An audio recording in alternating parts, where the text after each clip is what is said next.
আমাকে একটা ছেলে নিজে এসে প্রপোজ করলো, রিলেশনশিপের দিকে নিয়ে গেল, নিজেই সবকিছু করলো। বেলা শেষে ছেলের ফ্যামিলি ছেলেকে কিছুই বলতেছে না, সকল দোষ আমার। আমরা সবাই বাঘের নাম শুনছি অবশ্যই, একটা বাঘ কিন্তু মানুষের মাংস খায়, এইটাও আমরা জানি, রাইট? এটা বাঘের নেচার, বৈশিষ্ট্য। এখন চিড়িয়াখানার মধ্যে যদি কোনো বাঘ কোনো মানুষকে থাবা দিল, ওই ক্ষেত্রে তুমি আমি আমাদের চারপাশে যারা রয়েছে এইটাতে রিয়াকশন কি করবে? অবশ্যই সেই মানুষটার দোষ দিবে সবাই, বলবে তুমি গেছো কেন, গার্ডিয়ানকে দোষারোপ করবো। কিন্তু বাঘের দোষ দিব না। পুরুষের বৈশিষ্ট্য কি?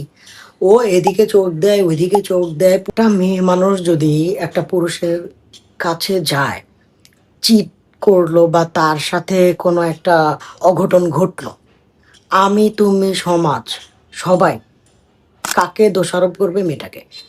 আখিরাতে পুরুষেরও হিসাব দিতে হবে তার কর্মকাণ্ডের জন্য, মেয়েটাকেও হিসাব দিতে হবে তার কর্মকাণ্ডের জন্য। তোমরা রিলেশনশিপে যাও কেন?